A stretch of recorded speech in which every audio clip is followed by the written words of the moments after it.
Hello and welcome back to PA Chalk Up. I'm your host Manny, and today we have Glen Castro again. How we doing? Hey, how's it going, Manny? All good, all good. Thank you for taking the time. No, it's all good. I know this was back and forth for a while. Both parties, you're very busy with the UFC PI, some personal stuff on my end, but I'm glad that we were back in. Again, we have filmed the previous episode, so if people want to watch that, please go back because there's a lot of really good information on that.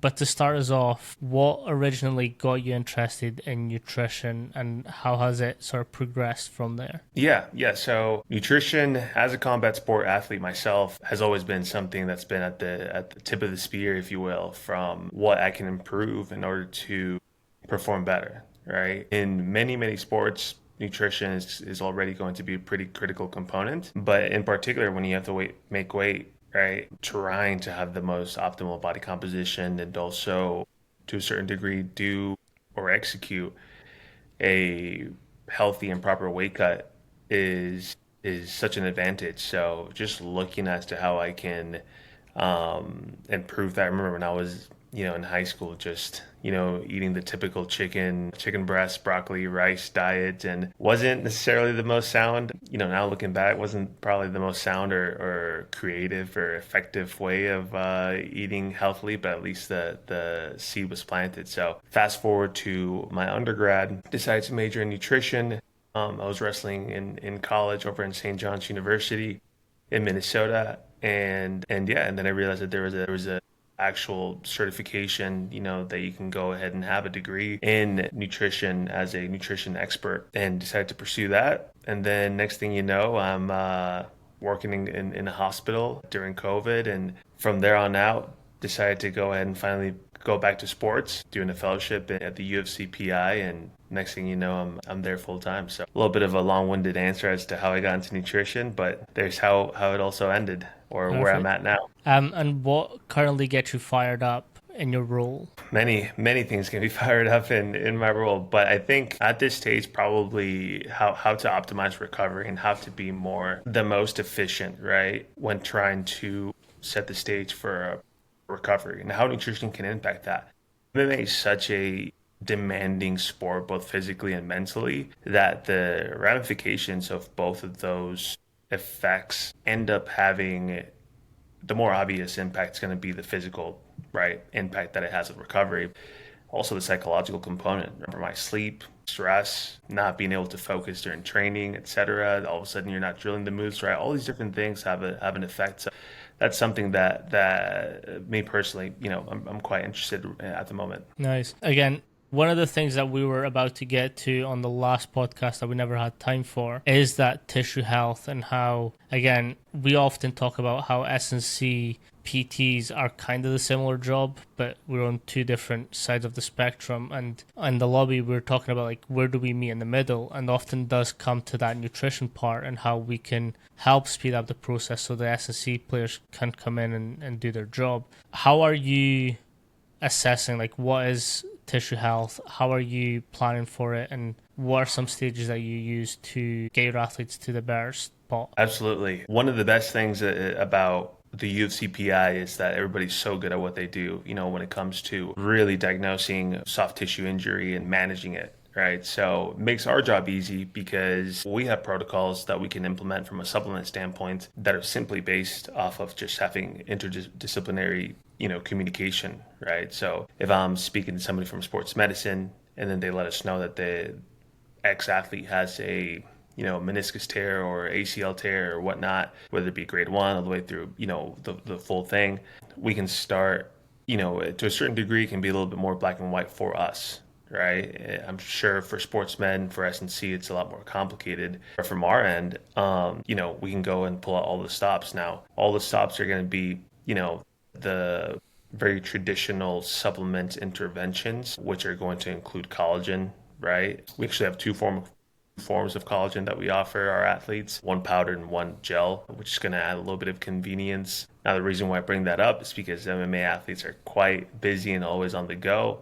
Obviously, if you have a soft tissue injury in your lower extremities, probably not going to be much on the go. But for those that have a soft tissue injury in the upper extremities, something that can, help them just kind of not think as much. The gels are going to be a fantastic option, but that along with vitamin C, which has been shown to help the absorption of the collagen into the actual soft tissue which is injured, is gonna help tremendously. But in addition to that, will also help with inflammation and anti-inflammatory agents. So we have a supplement called curcumin phytosome, which is curcumin in a form that is a lot more readily absorbed. And in addition to this, other anti-inflammatories such as omega-3s. We have a supplement by Thorne called Super EPA, Shout to which Thorn, has unreal company. absolutely, absolutely, yeah. Thorne is fantastic, right? And not just from a quality standpoint, but also from a third party Testing. certification standpoint. So it makes our job super easy. But yeah, trying to set the stage in terms of providing the nutrients that are required to go ahead and heal the injury in question, but also help out the inflammation that is associated with such injuries by providing some anti-inflammatories. On top of that, food is always going to be first, right? Hmm. So trying to make sure that they're still consuming a pretty well-rounded diet, depending on what extremity, where the soft tissue injury is. Calories may be, calorie burn may be a concern, may not be a concern. They may still be competing, they may not be competing anymore. All this will determine whether or not we have to go ahead and provide a diet to meet a certain benchmark, improve body composition, or prevent the excessive weight gain that is at times associated with injuries that immobilize you. 100%. And you've actually given us a lot, and I kind of want to touch back to the collagen piece that you've just spoken about. Obviously, there is some misconceptions with collagen, and it's just like a skin tightener and a beauty product type supplement. How are you using it at the PI, and how do you explain the differences between actually this is really good for your tissue health as opposed to just like because it's also not like a very spoken about supplement. Yeah. Yeah. Typically, so a lot of the research that has been done in terms of the actual benefits of collagen for soft tissue injury comes from bovine collagen. So, Mm. you know, the alternative is going to be marine, right? So the way that I always phrase this, because sometimes this question comes up and sometimes supplements are marketed as this collagen is Hmm. for soft tissue injury and this collagen is to make sure that your skin is nice and healthy and bright and all of these different things. But ultimately, most of the research has been done on bovine collagen. So sticking to that, I think is the best course of action if you want to go ahead and if you're looking to help out a soft tissue injury. Now, the dosage that is pretty well documented is 15 grams, per day and taken particularly right before a rehab session that's targeting the affected area and consuming it with vitamin C will go ahead and ensure that the absorption is adequate. Nice. And with that inflammatory part that you were talking about, this is something that I've been trying to get into a little bit, and it's something I spoke with Heather about, and it's that thing of like, is all inflammation bad, and how to determine whether it's bad or good, and what is your course of action from then on. Yeah, that is a fantastic question. And it's really interesting because I think if inflammation was bad, it wouldn't be happening, right? And ultimately, if we look back and think about we're mostly water, right? The reason why we're mostly water is because a lot of the chemical reactions that take place need water to go ahead and be conducted, right? That's the medium in which it is conducted.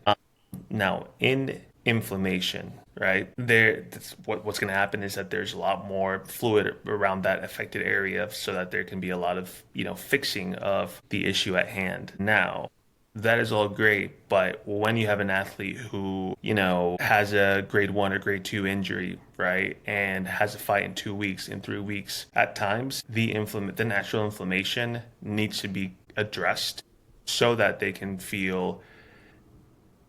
have full range of motion. They can walk on the knee if that's affected in this case. Let's say, for example, so that they can go ahead and actually compete effectively and actually be able to have a chance of having a positive outcomes. Sometimes, dealing with that inflammation directly with supplements and negating that inflammation that is of course naturally occurring, doesn't hurt at all. Now, there are also going to be a cascade of events associated with the inflammation markers that are going to be elevated, right? That not only just affect the injury at hand, but also going to other parts of the body, right? And that's, I mean, it manifests in so many different ways, right? It can disrupt sleep, it can disrupt recovery just from all the other, there's so much energy being used into just that area. So sometimes from our ends, right? Okay, we know that this athlete is in an inflammatory state currently.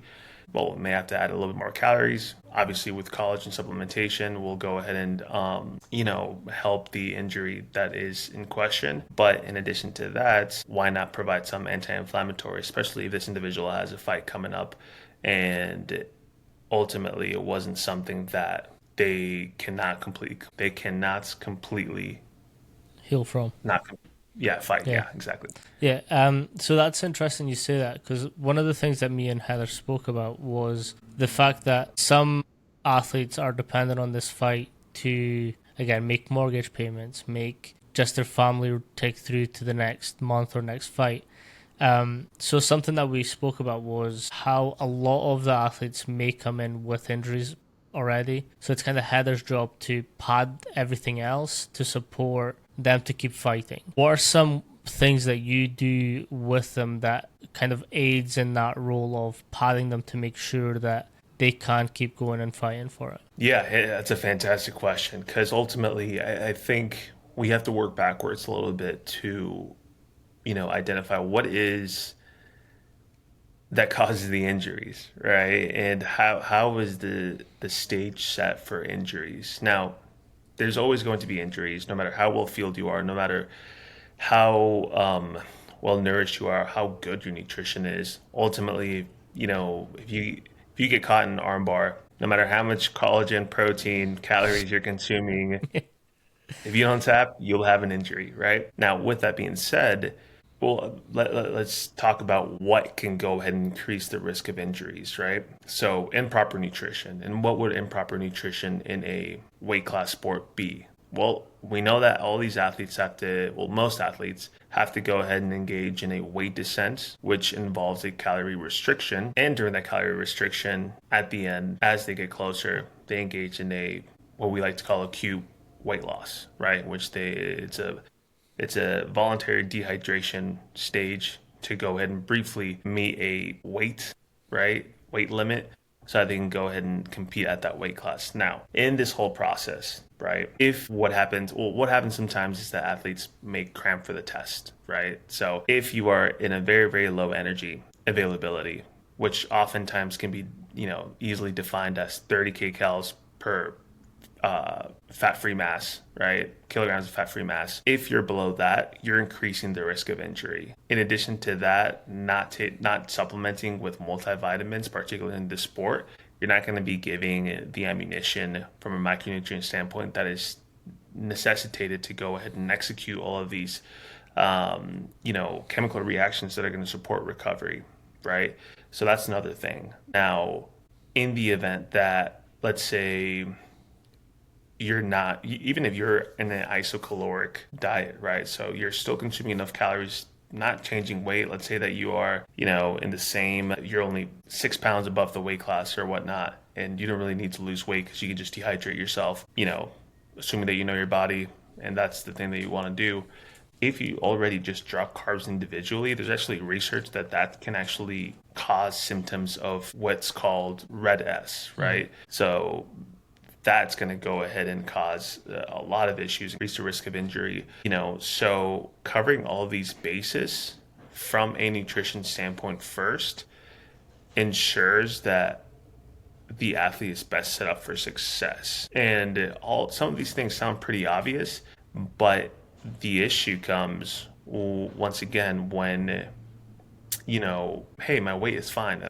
I've done this before, and it's no problem because I didn't get injured last time, so I'm just gonna go ahead and go into a crazy weight descent, instead of losing, what my coach told me or my nutritionist told me of, zero point 0.8 kgs per week. I know I can lose 1.5 kgs per week, so I'm used to it, and it depends from weight class to weight class, but it just takes that one time when you're really, really tired. All of a sudden, you're pushing really hard in camp, and the nutrition is really not fueling you enough to go ahead and support the demand that is needed to execute the technique appropriately, which inadvertently can go and lead into injury. And this compounds, right? Because then Hmm. all of a sudden you're not eating enough to go ahead and get good sleep, right? Like carbohydrates have a direct impact on how deep of sleep you get. And we almost like to call this as forfeiting. So the more that you procrastinate, right, on that weight descent, you forfeit proper recovery, you forfeit proper sleep, you forfeit the ability to, have cognitive ability, right? You forfeit, brain health supplements that can go ahead and that may retain water, such as creatine, right? So all these different things that set the stage for a proper weight descent so that you can be as best prepared and have an execute a great weight cut, all of a sudden become a little bit more compromised. Now you start getting injuries. Now you start, getting sick. Now you start getting these infections that ultimately end up going to sports med. Yeah. You've also just mentioned nutrition and cognitive. What are some of the impacts through a lack of nutrition? Yeah, it's going to be a cycle, right? Not having the ability to focus. And one of the things that I like to mention to the athletes that we work with is in trying to lose too much weight or not having the proper nutrition, right? Even if you're not losing that much weight, like I said, if you're not consuming enough carbohydrates, you probably won't have as optimal of a cognitive ability. How does that manifest? What effect does that have on your training camp? Well, all of a sudden you're not focused when you need to game plan for an opponent, right? All of a sudden you don't have the energy to go ahead and spar the way that you're going to compete, right? And coaches, they take how the athletes come in the nourished state that they come in, and they assume that that's the athlete that's going to step into the Mm. cage, right? So then the game plan ends up being revolving around that state of the athlete. When if the athlete wasn't appropriately nourished, then there was maybe some missed opportunities because come fight day, they're going to be appropriately nourished. Or you can actually flip it around, right? Where it's like the athlete decided to do most of their camp very well nourished and did not lose much weight. So the coach thought that, okay, this is the athlete that I'm going to get come fight night. And what ends up happening is they have a massive weight cut that is really, really draining. And then they don't perform the way that they did the whole fight camp. And it's like, what happened? Right? But two sides to the coin. Yeah. You've kind of just teeter-tottered between pre, during, and post. And I kind of want to touch back on that a little bit. Um, Obviously, your advice pre fight is going to be different because they are wanting to either make that weight or um, reduce enough to make that weight. And then I know that the weigh in typically happens for you guys, anyways, 24 hours before. And then they've got that sort of time to recover in between. And then after is a whole different ball game. But during that weigh-in time to the time that they fight, what are you sort of implementing into their plans that make sure that their weight is back up, their hydration is back up in a form that's not depleting sources and making them worse? So just to clarify, between weigh-ins and the time that they step into the cage, what are the interventions that we provide? Yeah. Yep. So obviously, once they weigh in, they've already engaged in this acute dehydration process, right? Which allowed them to make weight for a brief period of time. Now the goal is to go ahead and get them back to the state that they were during fight camp, right? All the techniques that they drilled, all the techniques that they trained to make sure that they are as close as possible to that. Now, how do we get them there? Well, first of all, we want to replace what's been lost, right? And the most obvious one is going to be replacing fluid, right? Along with that, no way around it, electrolytes, right? In particular sodium, to make sure that that is balanced. And the body does a pretty good job at tightly regulating the blood sodium concentrations of serum sodium. However, we still want to be cognizant, right, about the fact that even though it's pretty well regulated, the blood volume overall is probably going to be lower depending on how much you cut as well, right? Simply by the fact that you just have less water in your body. So we provide a hypotonic solution in which we provide for all the athletes to make sure that we're not affecting the concentration of the sodium in the blood, right? If we were to go and provide, I mean, this is the reason why you can't drink salt water, right? Because it's way too concentrated with salts. And It would just, you wouldn't be able to process it too well. Now, in addition to that, the other thing that's been depleted at this point, strategically actually, has been glycogen. Now, the same way that we discussed earlier, glycogen, carbohydrates, not only going to ensure that you have focus, but that you can actually do your techniques the right way, have power, have endurance, etc., all these different things. Such a critical performance nutrient. So we'll go ahead and replace that by providing soft and tolerable, simple carbohydrates, which is in an amount that is consistent with carbohydrate loading. Now, we do only have 24 hours to 36 hours to go ahead and get this done. So the other thing that we'll emphasize to the athletes is trying to stay away from nutrients that are going to be slowing down the digestion of the performance nutrients, right? So sodium, fluid, carbohydrates. So trying to minimize or not emphasize fats, and most definitely reducing the amount of fiber that is consumed helps tremendously in this process. Yeah. And then obviously after fight, they've just went to war for however long their rounds last. Was some recovery that you implement as soon as they're done, or the time leading up to that? Yeah, so as soon as they're done, they actually receive a supplement called Cinequil Plus, which I'm sure Olivia and Heather have discussed, which is going to be brain health supplement. And to not dive too deep into that, essentially it's a multivitamin for the brain, right? So it's going to include a lot of, once again, anti-inflammatory agents, in addition to ketone bodies. And in the event that an athlete were to have a concussion, right, in which an energy crisis is occurring, carbohydrate utilization by the brain was actually downregulated. So by substituting the energy fuel that the brain ends up using with ketones, the brain can go ahead and speed up that recovery process, secondary to getting in a fist fight, right? So in addition to this, we'll also support the gut-brain axis by providing probiotics and also omega-3s, super EPA, like I mentioned.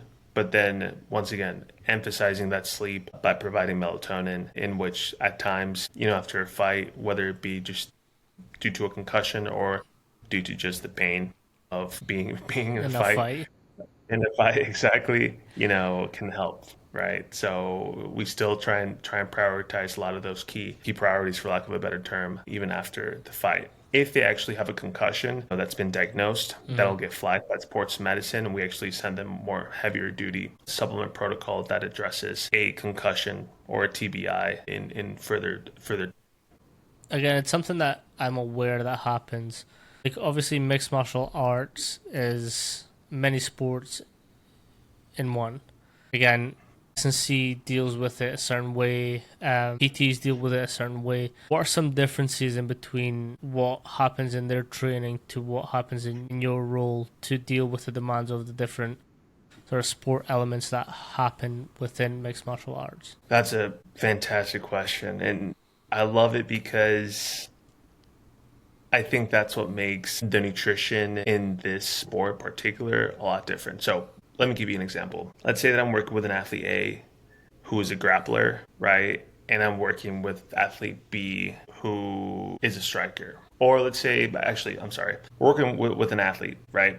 And one camp, they're fighting a grappler. The other camp, they're fighting a striker, right? And this athlete just comes from a freestyle background. So all they've done is MMA. They didn't really come from any background. The type of training that they will do, right, which will be handled by their coaches, will dictate actually what kind of diet we end up putting them on. If they're going to be doing a lot more, wrestling because they're facing a wrestler, one of the things, that we can start focusing on is, within safe limits, within safe range, maybe coming a little bit heavier and trying to have a little bit more fat-free mass so that they can hang with the, with the very grueling, strength nature of a wrestler, right? It's not, I feel really silly right now. I'm forgetting the term, but it's not going to be necessarily explosive movements as much as it's going to be more just static. Yeah.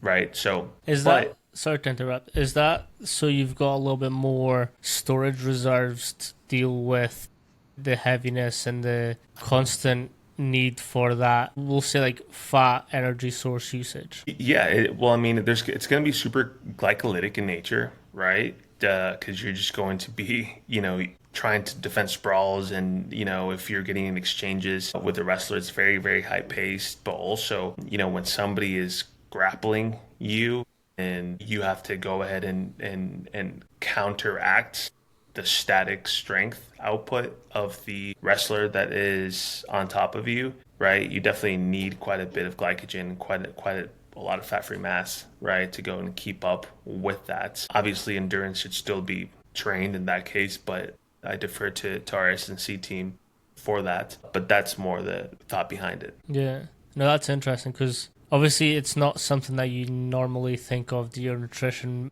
will impact who you have coming up. Is there any other sort of things that people don't normally consider that nutrition plays a big role in? Yeah, well, I mean, flipping it on its head, if the same athlete, is facing a striker and they're like, hey, I'm probably going to strike a lot more.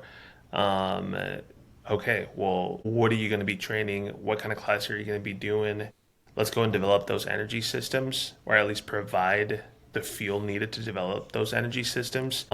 Would it be worth coming a little bit lighter if you're going to be fighting a striker, so that you can go ahead and not feel as tired if you're bouncing around as much, right? Because in wrestling, whatever energy you use, your opponent ends up paying the price for it. It's not just you. Bouncing around, being a little bit heavier, and trying to, for lack of a better term, whether it be going for a knockout or trying to just outpoint somebody, you might be bouncing, moving a little bit more, being a little bit lighter, maybe more convenient. So, in that case, that athlete might come in a little bit lighter, but Yeah. that's the flip side of the coin. Yeah, nice.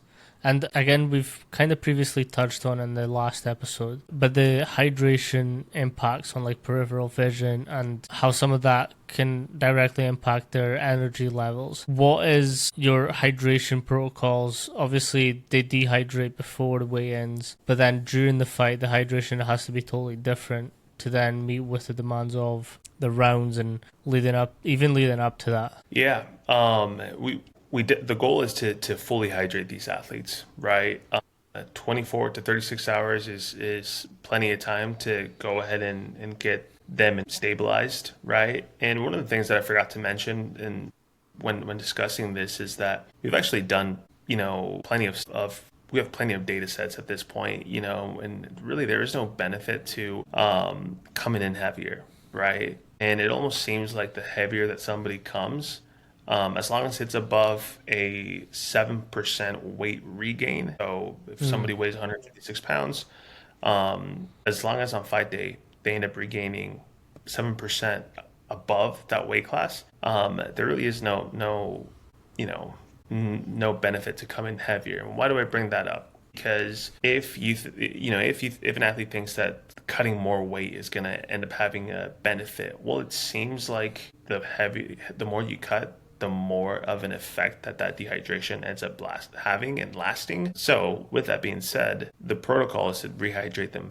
fully, right, so that they can go ahead and be stable from that side of things. But the effects are going to differ depending on how much they ended up cutting weight. So, from a strategy standpoint, as mentioned, the goal is going to be to replace, all of the fluid that was lost, include carbohydrates in the solution so that they can go ahead and get rehydrated. But in addition, the electrolyte component, a lot of the food's going to be salted. That's going to be provided to go and provide extra electrolytes. And the solutions that we provide, as I mentioned, are hypotonic, are still going to include, it's going to be based off of how much they sweat in their actual weight cuts. And by multiplying that by the average amount of sodium that is in sweat, we can go ahead and reverse calculate how much they need. Now, some athletes will go and provide creatine to go ahead and expedite that hydration and glycogen restoration, but that is more on a case-by-case basis, as some athletes may have some sensitive guts, and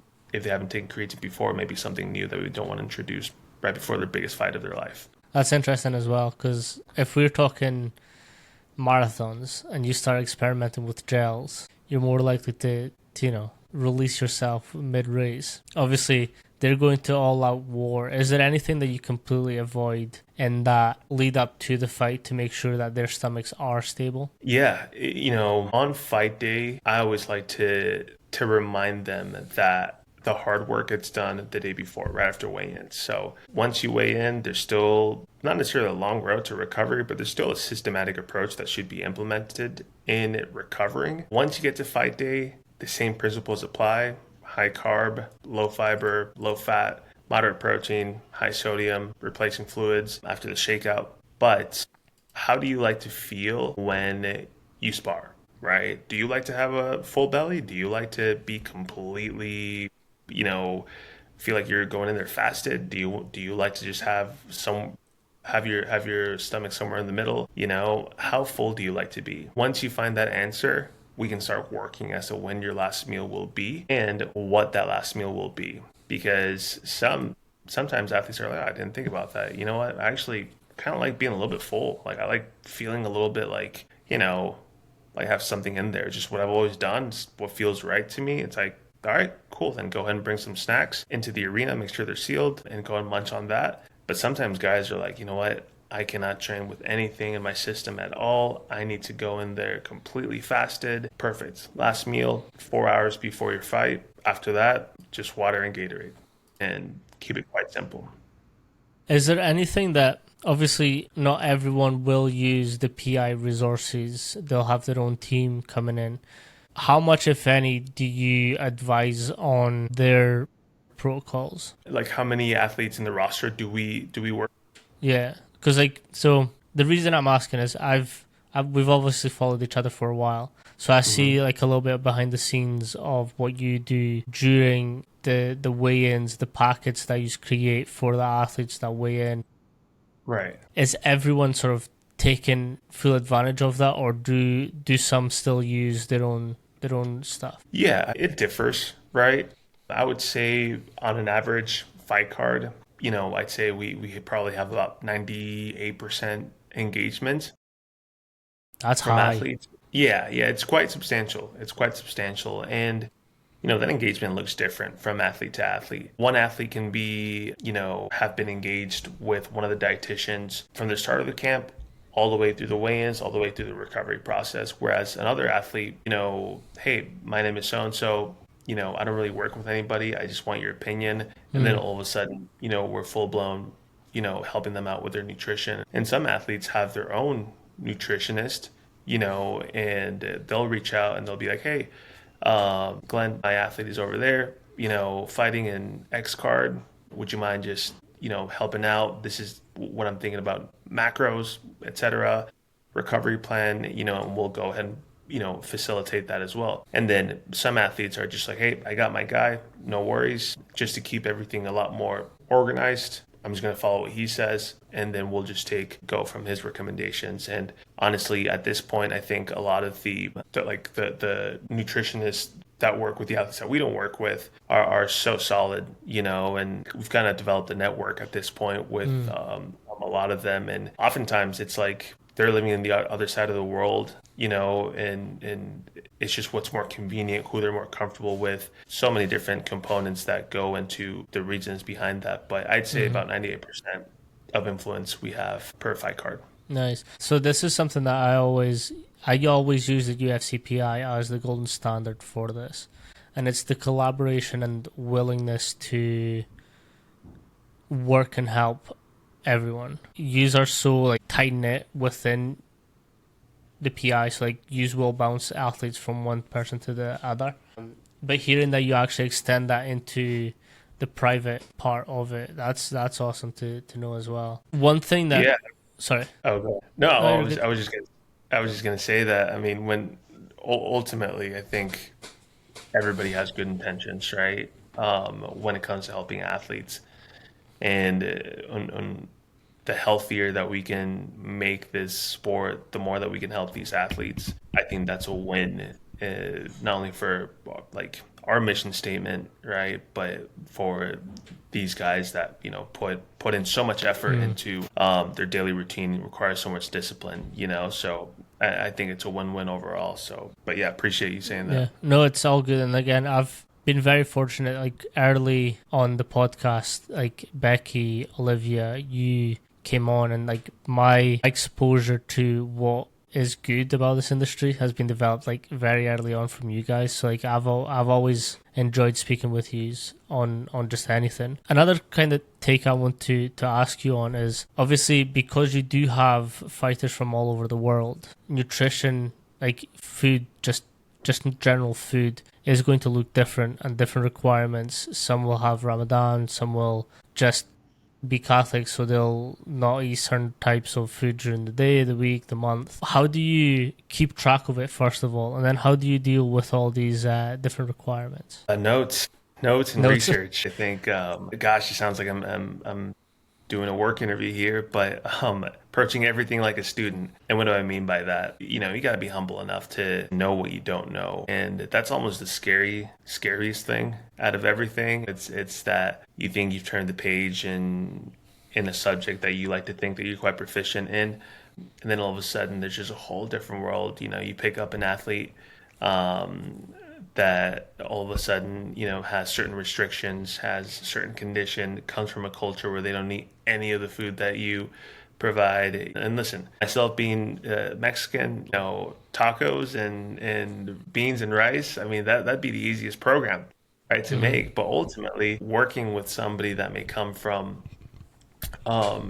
South America, just that is going to be a completely different diet. And I've been fortunate enough to work with some Argentinian fighters who have taught me so much about how much I don't know. And I think that's the beauty of culture and the things that we do, not to be too cliche, but learning about how I always joke around that the biggest takeaway that I've learned from Spanish language is that there's three different ways, three different meanings to tostada.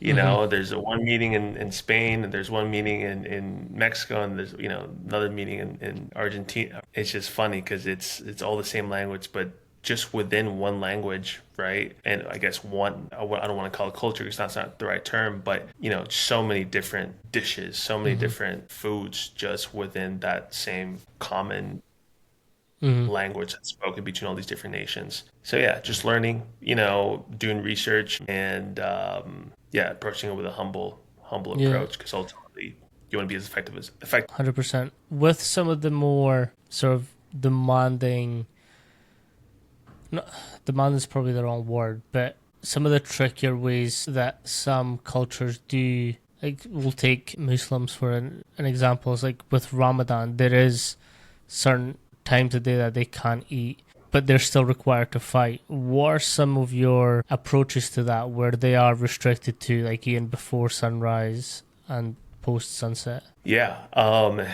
Once again, working backwards, right? What is a non-negotiable, right? And that from sunrise and sunset, no food, right? And no water, right? So from there, we can go ahead and work backwards. We need X amount of calories. This is just an example I said how something would be worked through, right? But we need X amount of calories, X amount of protein, these micronutrients, etc. Okay, what's going to be the game plan? Are you going to go ahead and sleep during the day? What time are you going to get up for prayer? Where in the world are you? And when is sunrise and when is When sundown? sunset. Sunset, yeah, yeah. So, what pockets of window can we work with? And it changes, right? Because some athletes may want to go ahead and, hey, I want to be up and I want to be awake and kind of go through this whole process. And whereas some athletes may want to go and sleep during the fasting period and just switch their whole schedule. I'm going to train at night. Mm. So it changes from, even with athletes engaging in Ramadan, it changes from athlete to athlete.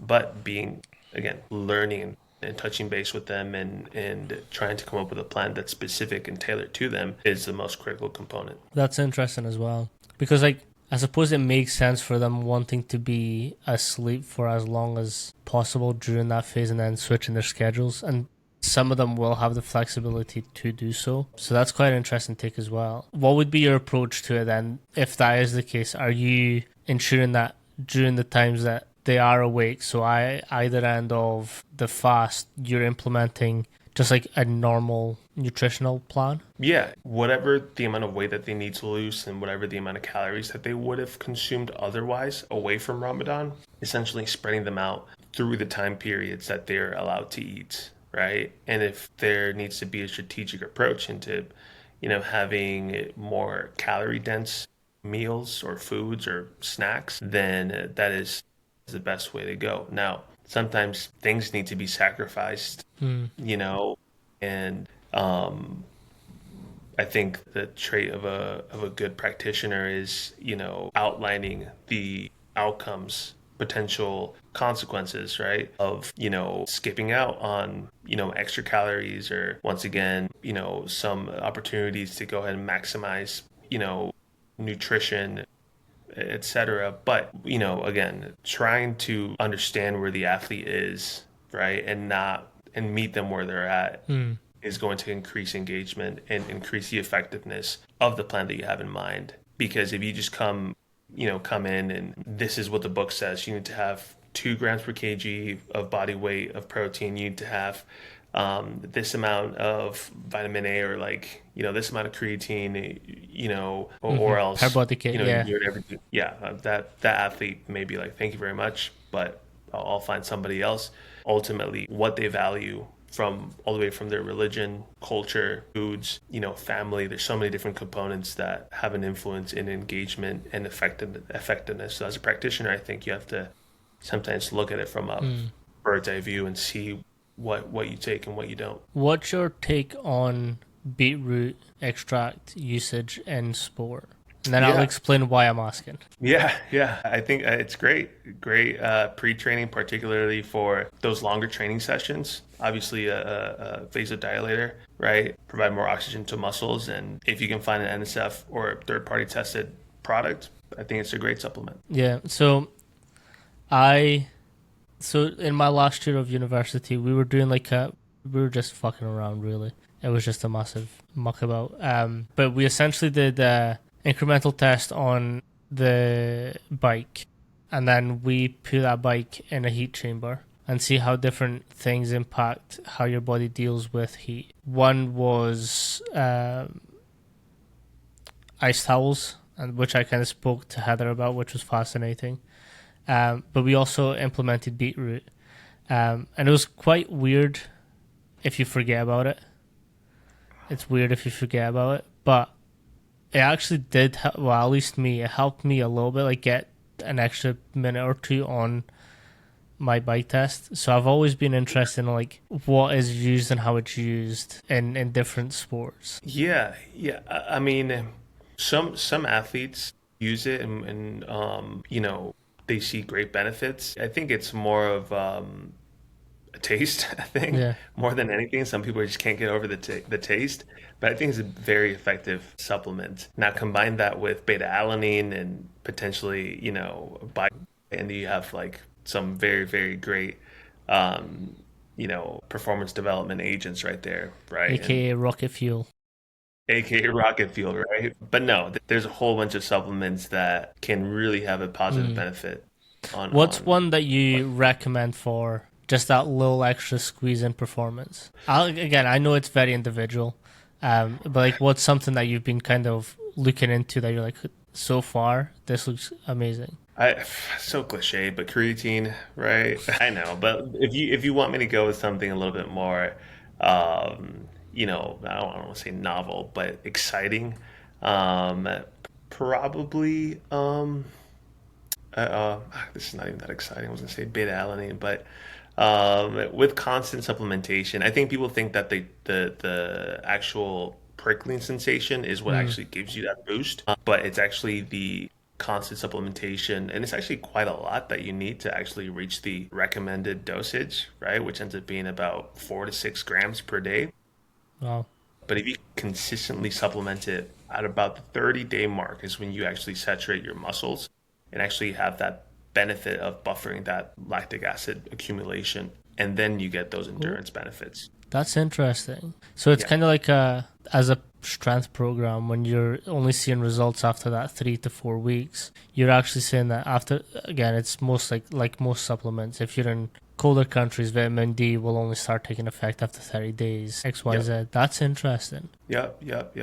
I mean, even as simple as carbohydrate powders or pre-training carbohydrates in the MMA population when they're in a calorie restriction state, right? Periodizing those carbohydrates Mm. go a long way as well. And it's funny because sometimes, carbohydrate powders or, carbohydrate gels or whatever will get marketed as like pre-training or, fuel or whatnot, which is exactly what it is. But when you're training is when they go the furthest, right? Mm. Or when you're in a calorie restricted state, right? Is when they go the furthest. I remember when I was in college and off season, and I'd be like, I want to get a good workout. I'm going to try this, see if it works. And I'd be like, it doesn't work. Well, of course, I was eating whatever, I wanted, and my glycogen stores were completely full. So it was like, all right, that's just me do nothing because I'm already oxidizing quite a bit of glycogen at the same rate. So Hmm. No, I think that's important to touch on as well. It's like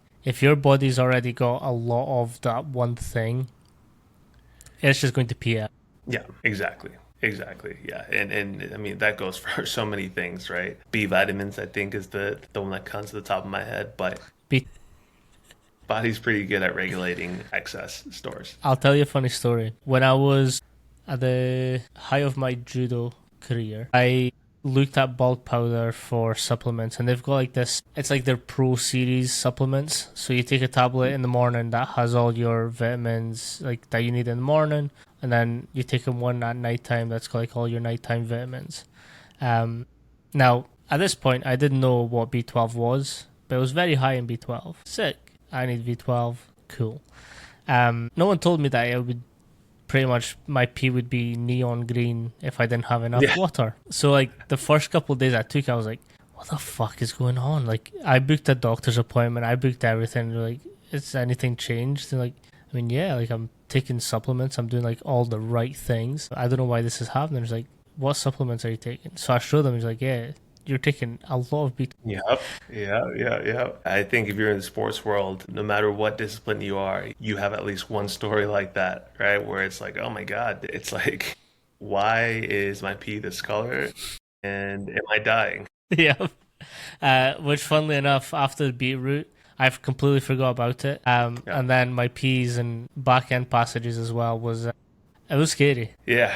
Yep. I've been there as well. Been there as well. What's some low hanging fruit that you drum into your athletes? Establishing a solid nutrition foundation, right? And how does that look like? Essentially, if you are, because typically we're talking about weight descents, right? In combat sports, trying to engage in no more than 1% weight loss per week of body weight leading up to the weigh-in is probably the best, the lowest hanging fruit, right? With that, we can work backwards and ensure that we have enough protein to not lose any muscle mass, so 2 to 2.5 grams per kg per day, and then from there on out, ensuring that there's enough carbohydrates to fuel the training sessions. I think just those three, having vegetables, fiber, right? Just those three, four at this stage will go ahead and set up the athlete for success. Nice.